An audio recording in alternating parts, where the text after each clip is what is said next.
Power press मीडियाच्या दर्शकांचं आज पुन्हा एकदा स्वागत. आज आपल्या सोबत आहेत ज्योतिषशास्त्राचे अभ्यासक म्हणजेच ज्योतिषी प्रशांत अर्जुन वाडकर सर.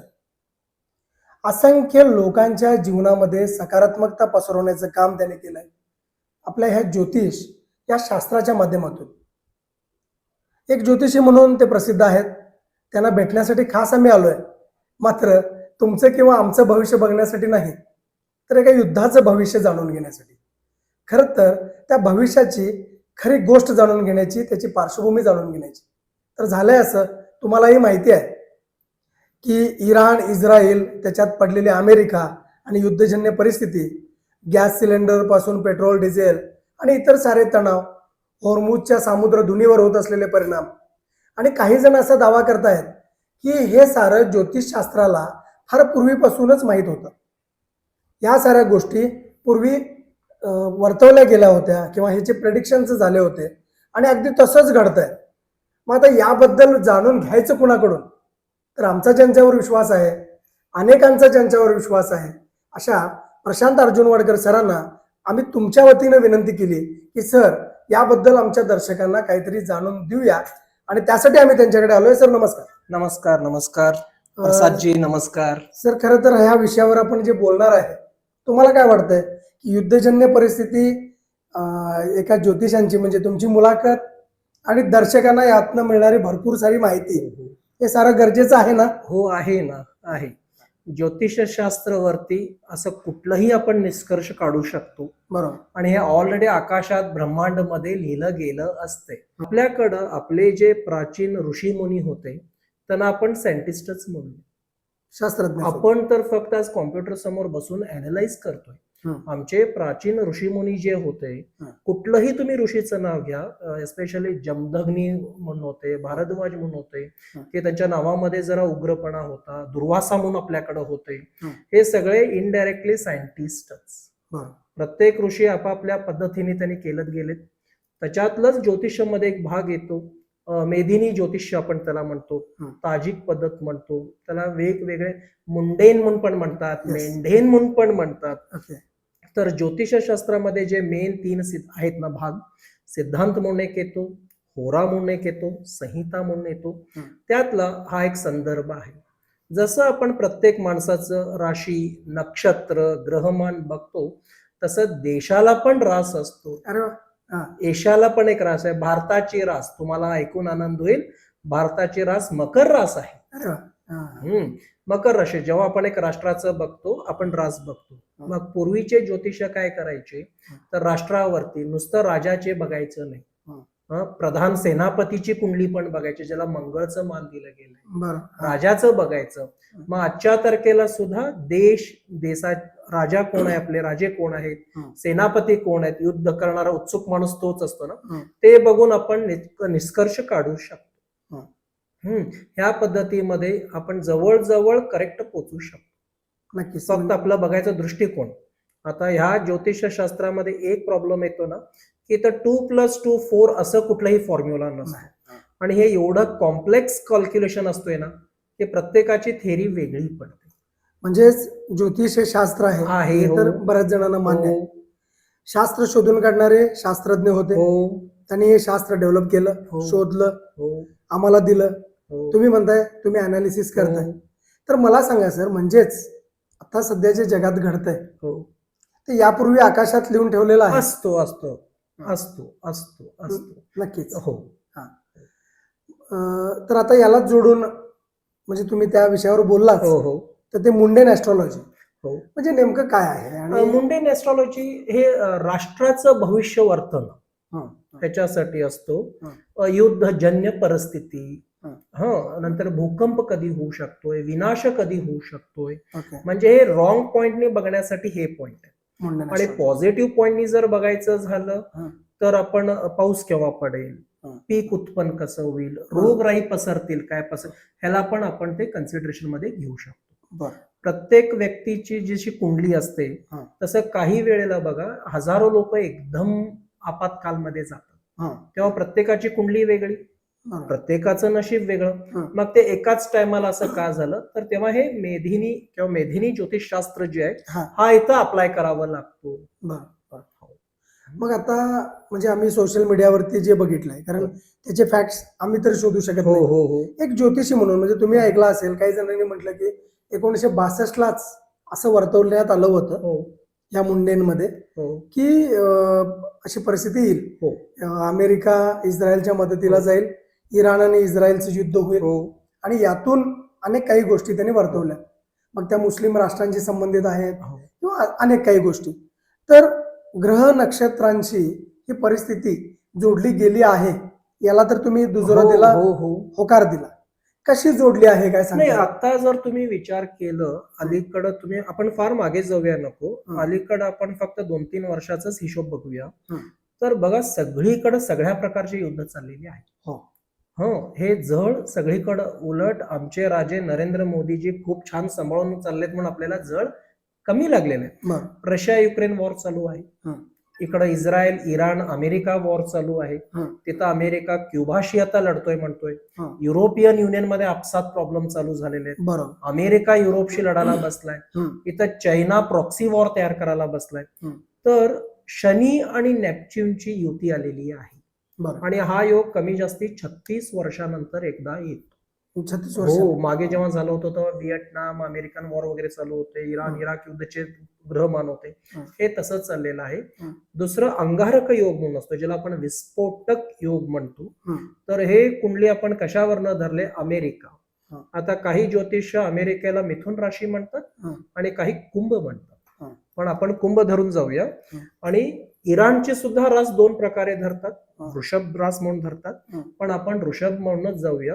बरं. कारण का इराण 1 एप्रिल 1979ला हं. डेमोक्रॅटिक इस्लामिक राष्ट्र म्हणून अंमलात आलं. हं. त्या दिवसापासून आपण धरू. बरं. आधी तो पर्शिया होता, म्हणजे तो त्याचा आता जन्म. इराण झालेला. हं.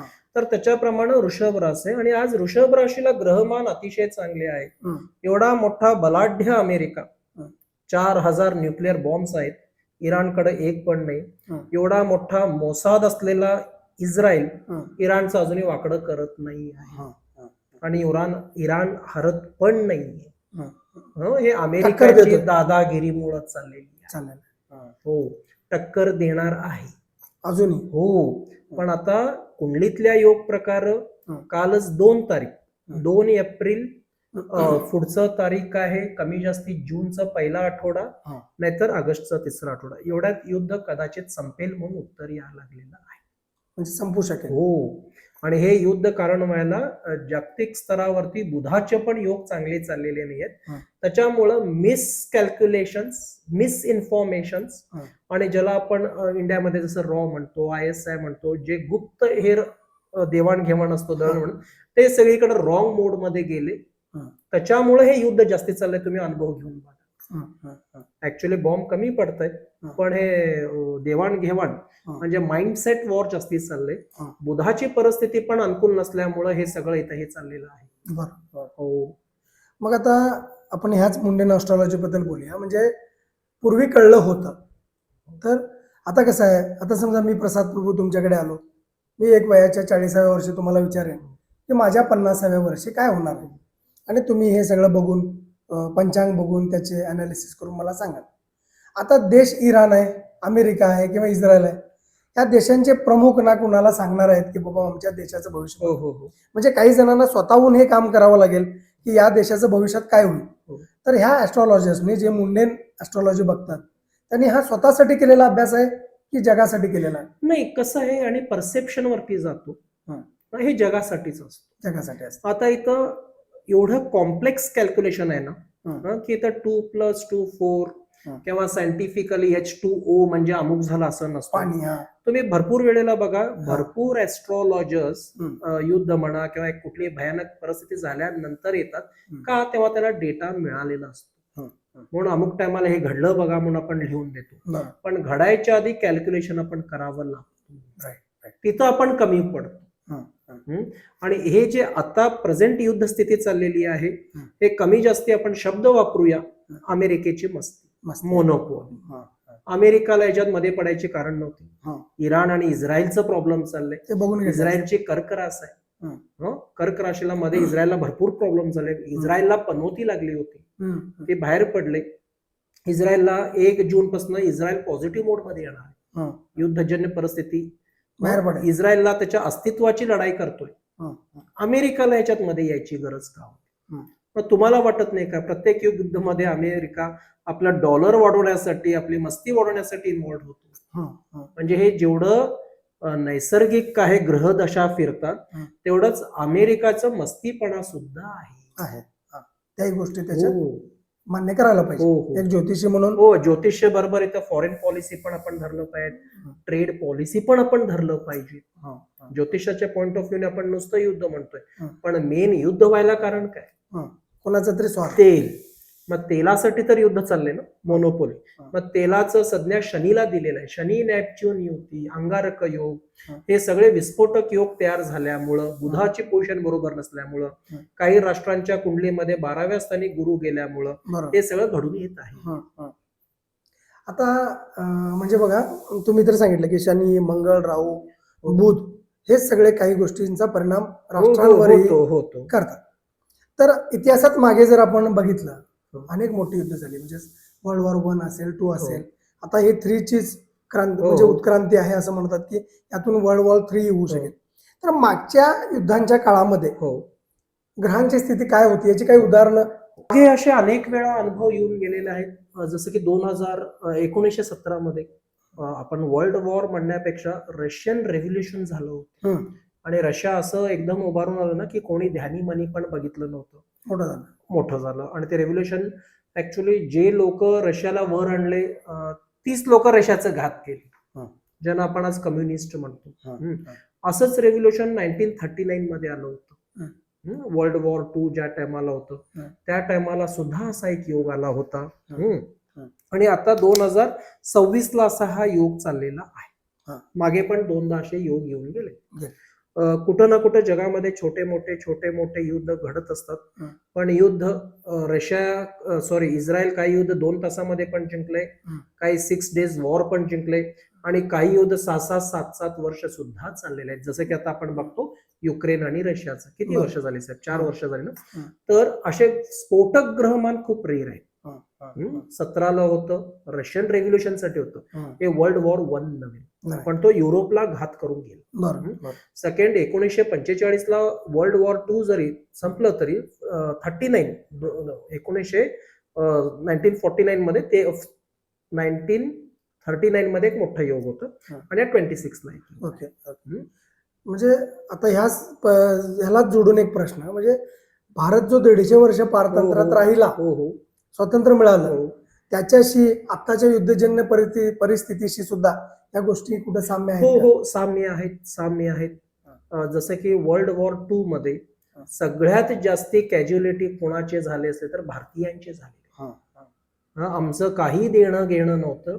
पण ब्रिटिशच्या राणीने जवळजवळ फिगर्स नाही आहेत, पण 25-1 लाख सैनिक त्यांनी तिथं मारवले गेले. हे नोटेड डेटा आहे. आणि इंडियनच होते. हो, सगळे भारतीय होते बेचारे. हं. तर आता आपण परतंत्र मध्ये नाही आहोत, आपण स्वातंत्र्य आहोत. हो. आणि आजच्या घडीला जर आपण टू द पॉइंट विचार करायचं झालं, भारताची रास मकर रास 1 वर्ष झालं अतिशय टाइम चांगलं सुरू झालेलं आहे. हं.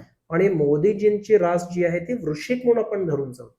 त्यांनी ऑफिशियली कधीही आपली रास कोणासमोर पब्लिक केलेली नाहीये, पण जे मीडिया डोमेन मध्ये त्याच्या प्रकार आपण बघतो. मोदीजींची वृश्चिक आणि भारताची मकर राशीला अतिशय ग्रहमान चांगले चाललेले आहे. तुम्ही बघाल येणाऱ्या 2-3 महिन्यामध्ये गुरुचं भ्रमण खूप पॉझिटिव्ह होणार आहे. जे अनेक राष्ट्र आहेत ते भारताला मदत करायला सुरू करणार आहे. आणि भारत ह्या पोझिशन मध्ये येणार आहे की आपण म्हणतो विश्वगुरु, त्याच्याबद्दल मी भाष्य करणार नाहीये, पण भारतामुळं जगाला काय ना काय मिळणार आहे पॉझिटिव्ह. कारण काही पोझिशन मध्ये ऑलरेडी आता इंडिया आलेला आहे. बरं, ठीक आहे सर, तुमच्या ऍस्ट्रॉलॉजी प्रमाणेच हो, कारण प्रत्येक भारतीयाला असं नक्कीच वाटेल की त्याची पॉलिटिकल आयडियोलॉजी वेगळी असू शकते, पण आपला देश साऱ्या जगामध्ये नंबर 1 व्हावा असं प्रत्येक भारतीयाला वाटतं. त्यामुळे तुम्ही जे आता भाकीत केलंय ते खरं ठरो.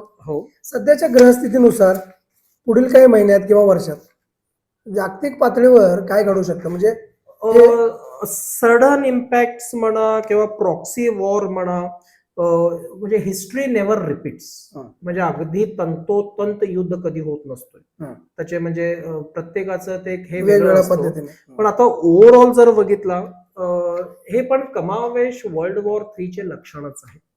पण आजच्या तारखेला कुठल्याही देशाला युद्ध नको आहे. पण ग्रहदशा जर बघितली तर 2026 इझिली दाटून जाणार आहे. असं काय फार मोठं उलटा पलट असं होणार नाही. फक्त मंगळचं राशी परिवर्तन व्हायचं आहे. जसं मंगळचं राशी परिवर्तन ऑलरेडी 2 एप्रिलला तसं एक योग चेंज झालेला आहे. येत्या महिन्याभरात आणि एक योग चेंज होतोय, भरपूर पॉझिटिव्ह होतो. पण असंच युद्ध सदृश्य योग जो आहे 2030 ला मोठा योग दाखवतो पुन्हा एकदा. हो. आणि तो जागतिक पातळीवरती जाणार आहे. अरे वा. म्हणजे हे प्रिडिक्शन आता हो. आणि Britain once upon a time म्हणजे ते जगावरती राज्य करायचे. त्यांचे जे एकटे विस्टन चर्चिल म्हणून होते आणि अमेरिकाचे जे एकटे प्रेसिडेंट होते, त्यांचं नाव आठवत नाही आहे मला, त्यांनी म्हणत होते चायना झोपलाय त्याला झोपू द्या, त्याला उठवू नका. आणि चायना जेव्हा युद्ध नीतीला येईल, चायनाला युद्धाचा अनुभव नाहीये. चायनाची रास तूळ रास, तो बिझनेसवाला रास आहे. तो शक्यतो युद्धाला जात नाही. तो कॅपिटलिस्टिक आहे, नावाला कम्युनिस्ट आहे. पण चायना जेव्हा इन्व्हॉल्ड होणार, तो थर्ड वॉरला इन्व्हिटेशन राहणार. तर पहिलं योग आता आपण पुढचं 10 वर्षाचं जर प्रोजेक्शन आपण घेतलं, 2030 एक योग दाखवतो, 34 एक योग दाखवतो. अशाच परिस्थिती. हो. पण आता काही जण ज्योतिषावर विश्वास ठेवतात, काही ठेवत नाहीत. माणसांच्या ज्योतिषावर विश्वास ठेवत नाहीत. तर हे तर राष्ट्राचं ज्योतिष आहे. त्यामुळे उलटसुलट चर्चा सोशल मीडियावर होत आहेत. आता त्यामुळंच हे कितपत वैज्ञानिक आणि विश्वासार्ह आहे असा एक प्रश्न निर्माण होतो. म्हणजे पत्रकार म्हणून आम्ही हा प्रश्न आमच्या दर्शकांना जागृतीसाठी आणि माहितीसाठीच विचारतो की कितपत वैज्ञानिक आहे, कितपत विश्वासार्ह आहे. नाही, विज्ञान कसं सांगतो, ऑब्झर्व करा, एक्सपेरिमेंट करा, प्रूव्ह करा. तिथे एक मर्यादा असतोय, त्या मर्यादामध्ये त्यांना ते आन्सर काढायचे असतात. पण ज्योतिषशास्त्र एवढं कॉम्प्लेक्स आहे की त्याचं वर्तन फार जड जातं. आज तर आपल्याकडे कॉम्प्युटर आहे, एकापेक्षा एक सॉफ्टवेअर आहेत. पण आमचे प्राचीन दाते पंचांगाच घ्या, किती छान त्यांनी अनालाइज केलेलं असतं. जे नासा सांगतोय ना 2 वर्षांनी ग्रहण होणार आहे, त्यांनी पुढचे 25 वर्षाचे ग्रहण सुद्धा कॅल्क्युलेट करून दिलेले आहे. इथं काय होतं, खूप कॉम्प्लेक्स स्टडी असल्यामुळं आणि आपल्या इंडियामध्ये असं इन्स्टिट्यूशन्स म्हणा किंवा काही असे संस्थान म्हणा, असे काही नाहीये. जे पण आहे ज्योतिषशास्त्रामध्ये जे पण ज्योतिष आज इंडियामध्ये आहेत. आज आपण प्रशांत कपूरना खूप मोठा ज्योतिष म्हणून मानतो.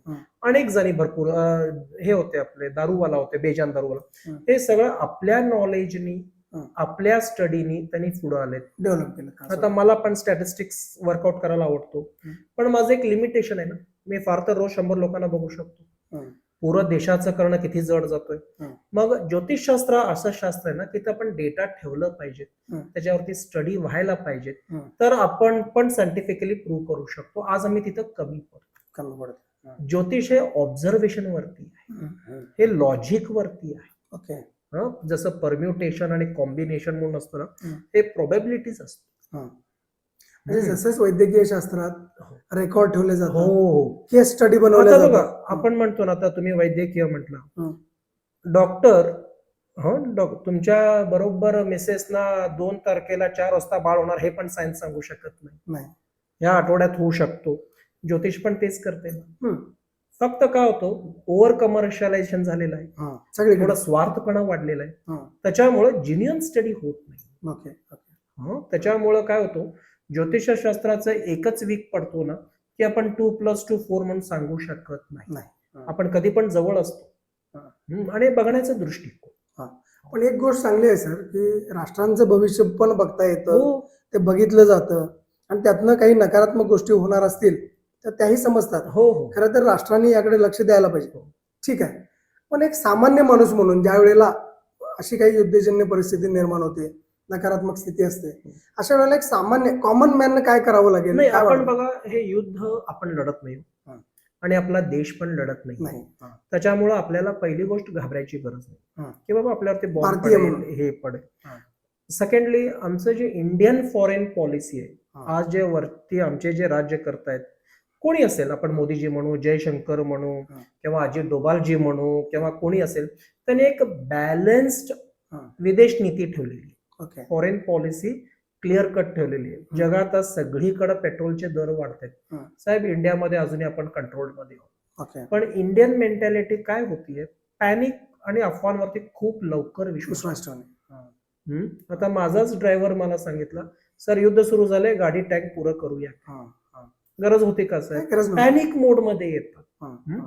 आपल्याला ते करायचं नाही. हा. आपण आणि कसं असतं, पॉवर, हा. ज्याच्या हातात पॉवर असते तोच कधी पण राजा असतोय. ओके. पण आज आपण इराणची परिस्थिती जर हा. बघितलं, तिथली लोक कुठल्या काय परिस्थितीमध्ये जगत असतील, आपण विचार तरी करू शकतो का? व्हिडिओ आपण एक भारतीय म्हणून हा. आपण इथं सेफ आहोत, आपण आज इंटरव्ह्यू करतोय, आपण आपली कामं करतोय, तिथं लाईट नाहीये, खाणं नाहीये, किती कुठल्या लेवलला चाललंय. त्यांना जर आपण कम्पेअर केलं, मेडिकल टर्मिनॉलॉजी मध्ये प्लॅसिबो इफेक्ट म्हणून एक शब्द, सेल्फ मोटिवेशन, कुठलंही मंत्र तंत्रपेक्षा आपण स्वतः बूस्टर डोस घेतलं पाहिजे, की आपण त्यांच्यापेक्षा आज आपण सुखी आहोत. आपण परमेश्वराला थँक्स म्हणूया. आपण देवभक्त लोक आहोत. देवाचा आभार मानायचं, आपल्या कुलदेवी कुलदेवाचं आराधना करायचं. आपला जो देव आहे त्याला भजा, आणि आपण सुरक्षित आपल्याला त्याला ठेवलंय, हा, याचे त्याच्याशी आभार. आज इस्रायल युद्ध करतंय, इस्रायल हॅपी नाहीये, तिथं पण बॉम्ब पडतायत. इराण करतोय, इराण तरी म्हणजे वाटोळाच्या जवळ आलेला आहे, आणि तो तरी आज मूर्ख माणूस सांगितलाय की स्टोन एजला घेऊन जा, अश्मयुगात नेऊ. हा, म्हणजे किती मूर्खपणा, किती द्वेष. आणि अमेरिकेचे लोक सुखी आहेत का? पैसा भरपूर आहे, पण त्या सुखी आहेत का? नाही. आम्ही भारतीय खरंच सुखी आहोत. म्हणून आपापल्या देवाचं, इष्ट देवता म्हणून आपल्याकडे एक संकल्पना आहे, आपल्या इष्ट देवताला कुलदेवताला मागून आपण सुखी राहणं हे सगळ्यात श्रेय. पॅनिक न होणं. तर तुम्ही पत्रकारिता, you are a senior person, तुमचं रेप्युटेशन खूप आहे, तुमच्यासारख्या लोकांनी पुढे येऊन पॅनिक मोड वरती जे जातात त्यांना आपण कूल करणं हे सगळ्यात काळाची मोठी गरज. सर, खरोखर आम्हाला सांगायला आवडेल की ज्या वेळेला लोक पेट्रोल पंपांवर गर्दी करत होते, त्यावेळेला आम्ही आमच्या पॉवर प्रेस मीडियाच्या दर्शकांसाठी काही व्हिडिओ बनवले आणि त्यांना रिअल परिस्थिती सांगितली, आणि पेट्रोल, डिझेल किंवा गॅसचा सुद्धा तुटवडा कसा होणार नाही, आणि ते जर दाखवत असतील कोणीतरी तुटवडा, तर त्याची नेमकी कारण काय हे आम्ही मांडण्याचा प्रयत्न केलाय. त्यामुळे आम्ही हे काम सातत्याने करत राहू. सर, जाता जाता म्हणजे आता युद्धजन्य परिस्थिती, त्याचं ज्योतिषशास्त्र वगैरे सगळं आपण बघितलं, तर प्रशांत अर्जुन वाडकर म्हणजे तुम्ही ज्योतिषशास्त्राकडे कसे वळलात, त्याचा अभ्यास तुम्ही केला, आणि तुमच्यामुळे असंख्य लोकांना एक सकारात्मक त्यांचा जीवनाचा प्रवास आहे. म्हणजे तुमच्याकडे येणाऱ्यामध्ये मी बघितलं, डॉक्टर आहेत, इंजिनियर्स आहेत, बरेचसे लोक राजकारणी आहेत, आणि बरेचसे अभ्यासक पण आहेत जे एन्शियंट सायन्सेसला मानतात, ते येतात. तर ह्या सगळ्या प्रवासाबद्दल एक थोडक्यात माहिती. माझ्या आईचे वडील ऍस्ट्रॉलॉजर होते. ओके. श्रीनिवास नाईक म्हणून, अर्थात ते गोकाक साईडचे, खूप प्राचीन. त्याच्यामुळे मला थोडं कुतूहल होतं त्या शास्त्रामध्ये. आणि अभ्यासामध्ये मी जरा लास्ट बेंचर होतो. म्हणजे आईकडनं धप्पाटा खाऊनच मला अभ्यासाला बसावं लागायचं, शालेय अभ्यास. हो, म्हणजे मी 6वी 7वीत असेल कदाचित. तर गोखले गुरुजी म्हणून, गोखलेवाडा म्हणून जो आहे केळकर बागेत, तिथं राधाकृष्ण गोखले म्हणून एकटे होते, खूप सज्जन व्यक्ती, आणि त्यांच्याकडं मी जायचो. माझे आजोबाचे मित्र. माझे वडील दुकानाला घेऊन जायचे. घरात अभ्यास मिस करण्यासाठी मी आठवड्यातनं एकदा दोनदा तिथं जायचो. आमचं दुकान रामदेव गल्लीमध्ये होतं. तर त्यांनी मला सेशन दिले होते की तू एक ब्रह्माचा मुलगा आहेस, लोकांना मार्गदर्शन करणं तुझं काम आहे. बरोबर. तू कुठलं तरी एक शास्त्र शिक. त्याने ऍक्च्युली मला सूर्यनमस्कार, योगासन, पण तेव्हा योगाचं तेवढं प्रस्त नव्हतं. मी सांगतोय 91-92 ची गोष्ट. मग त्याच्यानंतर त्यांच्याकडे जाऊन मी शिकायला सुरू केलं, कुतूहल म्हणून. आणि काही माझ्या कॉलेजच्या मित्रांना, इंजिनिअरिंगच्या कॉलेजच्या मित्रांना मी लिहून दिलं होतं. आणि त्यातलेच एकटे गोविंद कामत म्हणून माझ्या मित्राचे वडील, त्यांनी माझ्याकडनं एकदा कुंडली काढून घेतली 2009च्या आसपास. तो दिवस आणि आजचा दिवस मागे वळून पाहिलेलं नाही. हे शास्त्र आहे, हे शास्त्राचा मी सदुपयोग करतो. म्हणून माझं बोर्ड मी अजूनही लावलेलं नाही आहे आणि कधीही लावणार नाही. मी दाढी सोडून रुद्राक्ष ठेवून कधीही बसलेलं नाहीये. मी माझ्याकडनं एक सुद्धा वस्तू विकत नाही, फक्त मार्गदर्शन. ज्योतिषमध्ये बघा, कोणी कोणाचं नशीब बदलू शकत नाही, हं. आपण मार्गदर्शन करू शकतो.